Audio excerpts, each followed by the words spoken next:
मैं हूं कृतिका मिश्रा और बुलेटिन की शुरुआत करेंगे बड़ी खबर के साथ, जहां बंगाल के रुझानों में बीजेपी की डबल सेंचुरी दिखाई दे रही है। जहां 87 पर ममता बनर्जी की टीएमसी पार्टी सिमट कर रह गई है, जहां रुझानों में बीजेपी को 198, टीएमसी में 87 और असम में जहां बीजेपी की हैट्रिक दिखाई दे रही है। वहीं केरलम की बात करें तो केरलम में 10 साल बाद कांग्रेस की वापसी है और तमिलनाडु की बात करें तो यहां विजय की पार्टी टीवीके को बहुमत मिला है। और शाम को बीजेपी मुख्यालय प्रधानमंत्री नरेंद्र मोदी पहुंचेंगे, जहां पश्चिम बंगाल में जीत के बाद जिस तरह की तस्वीरें लगातार जश्न की दिखाई दे रही है, वहीं प्रधानमंत्री नरेंद्र मोदी भी अब पार्टी कार्यालय यहां पर पहुंचेंगे, कार्यकर्ताओं को यहां पर संबोधित करेंगे।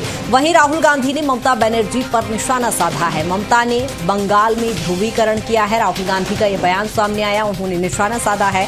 और असम के जोरहाट की बात करें तो यहां बीजेपी के हितेंद्र नाथ जीत गए हैं और जोरहाट से जहां गौरव गोगोई चुनाव हार चुके हैं।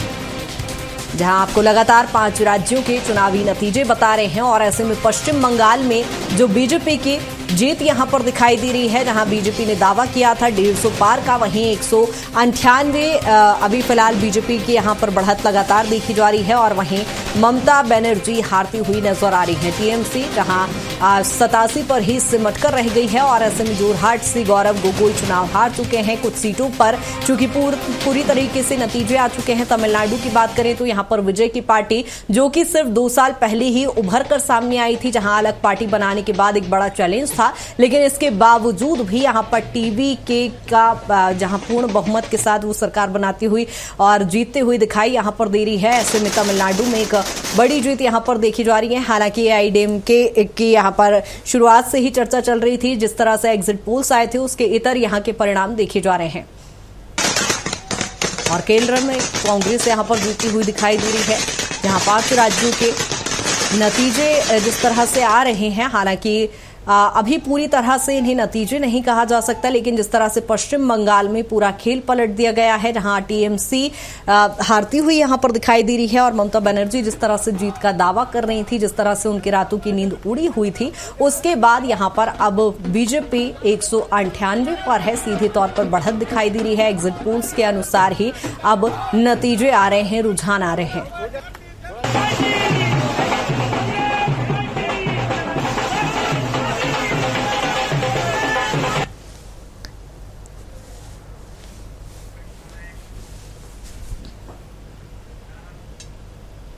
और अब जानते हैं कि आखिर बंगाल में भाजपा लहर के वो कौन से ब्रह्मास्त्र रहे, कौन से वो फैक्टर रहे, जहां आपको बता दें कि अमित शाह की शानदार रणनीति खासतौर पर यहां पर एक पश्चिम बंगाल जीतने के लिए विशेष फैक्टर मानी जा रही है। आम मतदाताओं में विकास का भरोसा बढ़ा है, जहां जिस तरह से लगातार चुनाव प्रचार किए गए, बीजेपी का जो मैनिफेस्टो तैयार किया गया उसमें जो तमाम वादे थे, जहां भ्रष्टाचार के खिलाफ लोगों का गुस्सा था, महिला सुरक्षा का मुद्दा, मोदी का ग्राउंड कनेक्शन, टीएमसी के खिलाफ लोगों की नाराजगी, और ऐसे में जहां आम मतदाताओं के विकास का भरोसा जो था, घुसपैठियों के खिलाफ वोट की बात यहां पर सामने आ रही थी और एसआईआर का फायदा भी यहां पर बीजेपी को मिला है। हिंदू वोटों का ध्रुवीकरण, मोदी का ग्राउंड कनेक्शन, हिंदुत्व की छवि से झालमुड़ी तक मोदी का असर यहां पर दिखाई दिया है। अमित शाह का फॉर्मूला यहां पर काम कर गया। जहां आपको बता दें कि ये महत्वपूर्ण फैक्टर थे जो कहीं ना कहीं भाजपा की जीत के लिए जो सफलतापूर्वक यहां पर दिखाई दे रहे हैं, जो फैक्टर थे, जिसमें खासतौर पर अमित शाह की जो रणनीति विशेष बनाई गई थी। अमित शाह लगातार यहां पर खुद रैली करने पहुंचे थे, प्रधानमंत्री नरेंद्र मोदी ने भी यहां पर जनसभाएं की थी और जिस तरह से ग्राउंड जीरो पर वो पहुंचे, यहां पर जमीनी मेहनत तो बीजेपी की दिखाई दे ही रही थी, लेकिन जिस तरह से घुसपैठियों को लेकर माहौल बना हुआ था पश्चिम बंगाल में, उसको लेकर जीत का एक भरोसा जिस तरह से भाजपा ने दिया और शांति सौहार्द का जो भरोसा भाजपा ने दिया, विकास का भरोसा जो भाजपा ने दिया, उसका परिणाम कहीं ना कहीं ये दिखाई दे रहा है।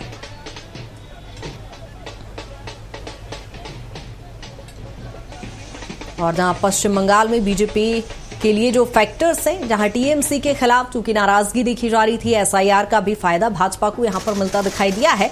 भ्रष्टाचार के खिलाफ जो गुस्सा लोगों में था, हिंदू वोटों का ध्रुवीकरण और महिला सुरक्षा का मुद्दा विशेष तौर पर रहा और मोदी का यहां पर ग्राउंड कनेक्शन भी एक बड़ा फैक्टर माना जा रहा है। आम मतदाताओं में विकास का भी भरोसा बढ़ा, जहां अमित शाह ने विशेष रणनीति यहां पर तय की थी और जिसके बाद लगातार चूंकि खुद प्रधानमंत्री नरेंद्र मोदी और केंद्रीय गृह मंत्री अमित शाह यहां पर जनसभाएं करने पहुंचे थे।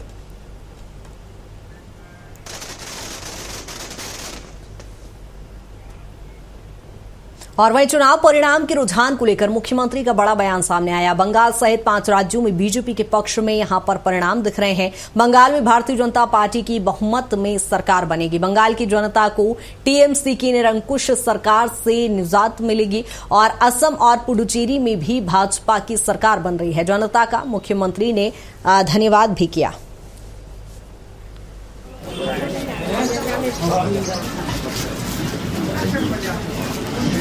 पिछले दिनों जो 5 प्रदेशों में विधानसभा के चुनाव हुए थे, पश्चिम बंगाल, आसाम, तमिलनाडु, केरल और पुदुचेरी, तो उसके आज चुनाव परिणाम आने वाले हैं। मतगणना हो रही है और अभी कुछ देर पहले तक हम लोग टीवी के सामने में थे, तो भारतीय जनता पार्टी एनडीए के लिए बड़ी खुशखबरी है कि पश्चिम बंगाल में भी पिछले कुछ समय तक भारतीय जनता पार्टी के पक्ष में अच्छा रुझान आ रहा है और मुझे पूरा विश्वास है कि वहां की जनता को टीएमसी की जो निरंकुश सरकार थी उससे निजात मिलेगा और वहां पर भारतीय जनता पार्टी की स्पष्ट बहुमत में सरकार बनेगी। और वहीं पश्चिम बंगाल के रुझानों में बीजेपी की बढ़त से कार्यकर्ताओं में उत्साह देखा जा रहा है। वित्त मंत्री ओपी चौधरी का यहां पर अलग अंदाज ही दिखाई दिया, जहां वित्त मंत्री ने बंगले के बाहर झालमुड़ी बंटवाई, जहां जनता के बीच पहुंचकर उन्होंने खुशियां साझा की, जहां प्रधानमंत्री नरेंद्र मोदी के नेतृत्व पर उन्होंने एक बार फिर भरोसा जताया है। हमारे संवाददाता राहुल अग्निहोत्री से खास बातचीत में ओपी चौधरी ने कहा कि देश की जनता प्रधानमंत्री नरेंद्र मोदी के नेतृत्व पर भरोसा जता रही है और ये रुझान उसी विश्वास का परिणाम है। चुनावी रुझान आने शुरू हो चुके हैं और बीजेपी को जिस तरीके से बढ़त मिल रही है तो तमाम बीजेपी के नेता उत्साहित हैं। यहाँ पर वित्त मंत्री छत्तीसगढ़ के ओपी चौधरी मौजूद हैं, झालमुड़ी का स्वाद ले रहे हैं। चौधरी जी, देखा जाए तो किस तरीके से पूरे रुझान को आप देख पा रहे हैं, क्योंकि काफ़ी जो बीजेपी के पक्ष में पूरा जो माहौल है वो नजर आ रहा है। बिल्कुल, जहाँ जहाँ हमारी सरकार थी पूरी प्रो इनकम्बेंसी दिखाई दे रही है, चाहे वो पुदुचेरी हो, चाहे असम में लगातार हैट्रिक जीत हो, 126 में सीट पे सेंचुरी की बात हो, तो और जहाँ पर हमारी कोई संभावना नहीं माना जाता था 2016 में, जहाँ हम मात्र 3 सीट पर थे बंगाल में, वहाँ से हम 77 पे आए और 77 के बाद प्रचंड बहुमत की। ये नरेंद्र मोदी जी के प्रति देश की अलग अलग कोनों की जनता का विश्वास है। मुख्य तौर पर अगर बंगाल चुनाव की बात करें तो झालमुड़ी आप खा भी रहे हैं। हाँ। प्रधानमंत्री मोदी ने भी खाया, माछी भात को लेकर भी चर्चा हुई है। क्या ऐसा कारण था जब बीजेपी को इतनी ज्यादा बहुमत वहाँ पर जनता के द्वारा इतना समर्थन मिल रहा है? मोदी जी के नेतृत्व को पूरे देश भर में लोग देख रहे हैं और ऐसे क्षेत्र के लोग जहाँ बीजेपी को पहले स्वीकार नहीं करते थे वो भी देख रहे हैं कि बीजेपी ही नरेंद्र मोदी जी के नेतृत्व में वो विकल्प है जो उनके क्षेत्र के लिए बेहतर कर सकती है, लोगों का कल्याण कर सकती है। अगर दूसरे राज्यों की बात करें तो आपने भी कई राज्यों का दौरा किया हुआ है, वहाँ पर भी आपने काम किया है। कौन से राज्य में कौन सा फैक्टर नजर आ रहा है, आपने कितनी मेहनत की है? संगठन में हर कार्यकर्ता, हजारों लाखों कार्यकर्ताओं को दायित्व मिलता है, सब लोग जाके अपना अपना जो दायित्व दिया जाता है उसको हम लोग करते हैं। जैसे मैं असम में किया, मूल दायित्व वहाँ 10 सीटों पर था, फिर बंगाल में भी कुछ छोटे छोटे काम मिले थे, उस सब में दायित्व किया और बहुत सारे हमारे हजारों लाखों कार्यकर्ता काम करते हैं अलग अलग चुनाव में और जो इसको जो दायित्व मिलता है पूरी निष्ठा के साथ करते हैं। कांग्रेस तो पूरी तरीके से साफ हो चुकी है। कांग्रेस एक डूबती नाव है, पूरे देश में एक डूबती नाव है और उसी का परिणाम है कि आज हर कोने में उनकी हार हो रही है। अब ये ममता बनर्जी जब चुनाव लगभग हार चुकी हैं, उनको क्या करना चाहिए? उनका रास्ता, उनका चॉइस तो खुद तय करेंगी, लेकिन बंगाल की जनता ने जिस के साथ जिस तरह से उन्होंने न्याय किया है पिछले 15 सालों में, उसके रूप में अब वो वापस कभी सत्ता में नहीं आ पाएंगे बंगाल में, इतना मुझे लगता है व्यक्तिगत रूप से। आपसे आखिरी सवाल है चौधरी जी, स्वाद जीत का ज़्यादा अच्छा है या झालमुड़ी का? आदरणीय नरेंद्र मोदी जी जनता से कनेक्ट करना सिखाते हैं।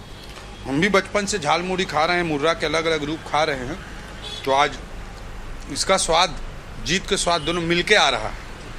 देखा जाए तो जिस तरीके से पूरे 5 राज्यों में चुनावी जो रुझान आ रहे हैं, भारतीय जनता पार्टी को काफ़ी बढ़त मिली है और उस बीच में ओपी चौधरी जो हैं अपने घर के बाहर खड़े हैं। झालमुड़ी का एक दुकान है और यहाँ पर आप देख सकते हैं कि निःशुल्क झालमुड़ी का जो एक दुकान है, एक दादा खड़े हुए हैं, वो सबको यहाँ पर जो भी आने जाने वाले लोग हैं उनको झालमुड़ी खिलाते हुए नजर आ रहे हैं। ओपी चौधरी खुद यहाँ पर झालमुड़ी खा चुके हैं और बता रहे हैं कि झालमुड़ी और जीत का स्वाद दोनों मिश्रित है, इसलिए आज झालमुड़ी कुछ ज़्यादा ही स्वादिष्ट लग रहा है। कैमरामैन दीपेश सोनकर के साथ मैं राहुल अग्निहोत्री, स्वराज एक्सप्रेस, रायपुर। और फिलहाल पश्चिम बंगाल के रुझानों में भाजपा की सरकार बनती दिखाई दे रही है, जहां पश्चिम बंगाल में पूर्ण बहुमत मिलने के बाद जश्न का माहौल है। पश्चिम बंगाल में भगवा परचम लहरा रहा है, जहां डॉक्टर रमन सिंह बोले कि ये ममता के कुशासन का अंत और मोदी की गारंटियों पर मुहर है। डॉक्टर रमन सिंह ने कार्यकर्ताओं को इस दौरान बधाई शुभकामनाएं दी। कहा कि बंगाल की जनता ने नया इतिहास लिखा है।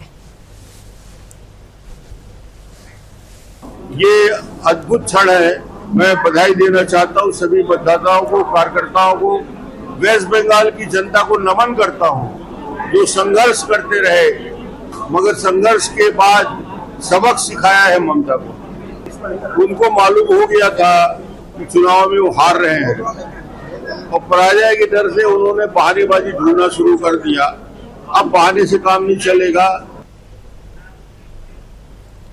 और पश्चिम बंगाल चुनाव में मिली भाजपा को जीत, जहां भाजपा समर्थकों ने अंबिकापुर में जीत का जश्न यहां पर मनाते हुए नजर आए, जहां रंग गुलाल खेलकर और आतिशबाजी कर एक दूसरे को झालमुड़ी खिलाकर उन्होंने जीत का जश्न मनाया। अंबिकापुर के घड़ी चौक पर यहां भाजपा समर्थकों ने जमकर आतिशबाजी भी की और भाजपा की इस ऐतिहासिक जीत पर जनता का आभार भी व्यक्त किया। देश के प्रधानमंत्री नरेंद्र मोदी का आभार जताते हुए जीत की बधाइयां दी गई। बंगाल में खेला हो गया, बंगाल राष्ट्रवाद की दिशा में एक कदम आगे बढ़ाया, बांग्लादेशी घुसपैठियों के खिलाफ जाकर के मतदान किया। प्रधानमंत्री नरेंद्र मोदी जी के वादों पर उन्होंने विश्वास किया है और करप्शन, महिला सुरक्षा और जिस प्रकार से कट मनी का कल्चर ममता बनर्जी ने जो शुरू किया था उस पर लगाम लगा है। और वहीं छत्तीसगढ़ के मुख्यमंत्री विष्णुदेव साय तिहार के तहत कबीरधाम पहुंचे, जहां मुख्यमंत्री का विशेष पिछड़ी जाति जनजाति बाहुल्य ग्राम कमराखूल का दौरा दरअसल उनका था, जहां आंगनवाड़ी केंद्र के बच्चों को यहां पर उन्होंने चॉकलेट बांटी। छोटे बच्चों को पास बुलाकर उन्होंने पूछा कि ड्राइंग शीट बांटी और पंच झिमलाल की पत्नी ने बिरनमाला और खुमरी पहनाकर उनका यहां पर स्वागत भी किया गया। दरअसल यहां पर सीएम साय का दौरा था, कार्यक्रम में यहां पहुंचे थे और यहां पर उन्होंने बच्चों से मुलाकात की, उन्हें चॉकलेट भी खिलाई।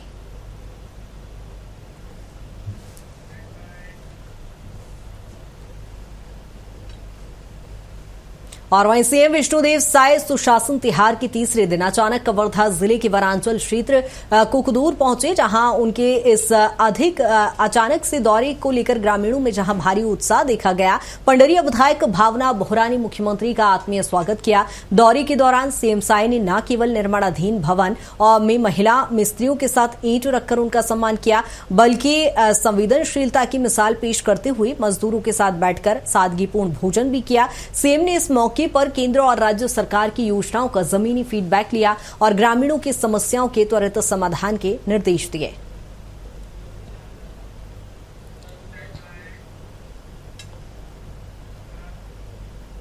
और रुक करेंगे अंबिकापुर का, जहां अंबिकापुर के शहीद वीरनारायण वार्ड क्रमांक 23 में बारिश में होने वाली समस्याओं को दूर करते हुए लगभग 23 करोड़ की लागत से होने वाले विकास कार्यों का महापौर मंजूषा भगत ने भूमि पूजन कर बड़ी सौगात दी। जहां वार्ड की समस्याओं को लेकर पार्षद जितेंद्र सोनी ने महापौर को अवगत कराया था, जिसके बाद विकास कार्यों के लिए लगभग 3 करोड़ की राशि उपलब्ध कराई गई। बता दें कि जल भराव से लोगों को परेशानी का सामना करना पड़ता है। इस स्थिति को देखते हुए वार्ड पार्षद जितेंद्र जायसवाल और महापौर ने क्षेत्र का भ्रमण कर जायजा लिया। महापौर मंजूषा भगत ने वार्ड की इस समस्या को बृहद बताते हुए गुणवत्तापूर्ण कार्य कराने की बात कही।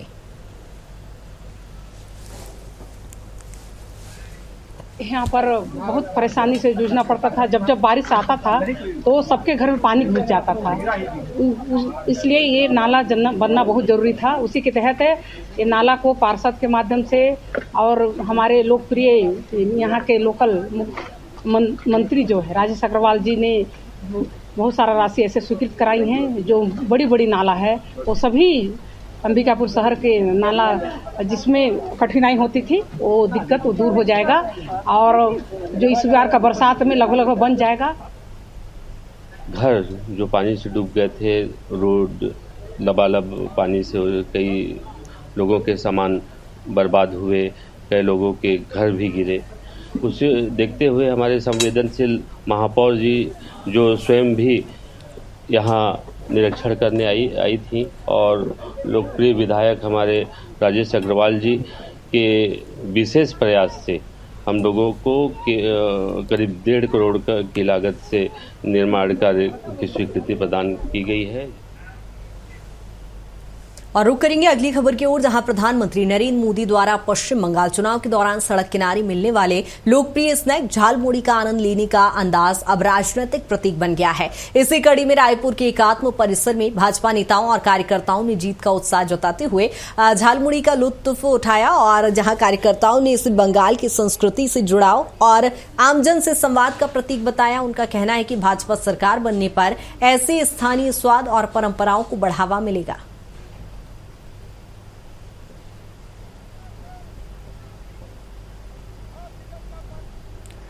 जहां भाजपा कार्यालय में झालमुड़ी खाते हुए यहां पर जनता का आभार भी जताया और पश्चिम बंगाल की संस्कृति को अपनाया गया।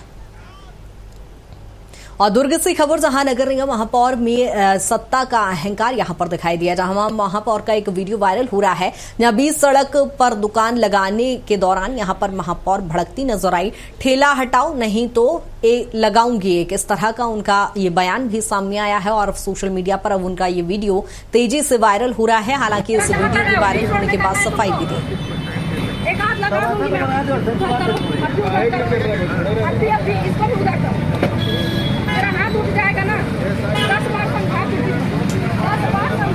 ये 3 महीना पुराना वीडियो है, जनवरी लास्ट वीक का ये वीडियो है और उसके पहले हमने बहुत समझाइश दी थी। जो ठेला है वो लगभग चौक के पास तक ले आता है और चौक के पास तक ले आता है और आप शाम को जाके देखेंगे वहाँ की स्थिति क्या रहती है। तो सिर्फ एक व्यक्ति के लिए हजारों लोग वहाँ पर से जो गुजरते हैं, उनके लिए हम खतरा क्यों छोड़े। और अंबेडकर नगर से खबर, जहां हत्याकांड में एक बड़ा खुलासा हुआ है, जहां मां ने हत्या नहीं की थी। 4 बच्चों की हत्या का दरअसल ये पूरा मामला था, जहां आमिर नाम के आरोपी ने दरअसल ये हत्या की थी, जिसमें 5 लोगों की हत्या का ये पूरा मामला सामने आया था। शादी प्रॉपर्टी के लालच में दरअसल यहां पर इस वारदात को अंजाम दिया गया। पुलिस मुठभेड़ में अब आरोपी ढेर हो गया है। जान मोहम्मद है, उसका नाम प्रकाश में आया था। 4 मई 2026 को सुबह लगभग 5 बजे सुरारी अफजलपुर गांव के पास से एक संदिग्ध व्यक्ति की सूचना आई, जिस पर पुलिस टीमें रवाना हुई और एक व्यक्ति जो मुठभेड़ में घायल हुआ उसे तुरंत सीएससी मिरानपुर ले जाया गया, जहां उसने अपना नाम आमिर उर्फ जान मोहम्मद बताया। घटना का त्वरित संज्ञान लेते हुए पुलिस को परिजनों द्वारा उपलब्ध कराई गई तहरीर पर मुकदमा पंजीकृत कर कई टीमों का गठन किया गया था। ठीक अगले दिन यानी कि 3 मई 2026 शाम के वक्त उन्हीं 4 बच्चों की मां, जिनका नाम गासिया थी, उनका शव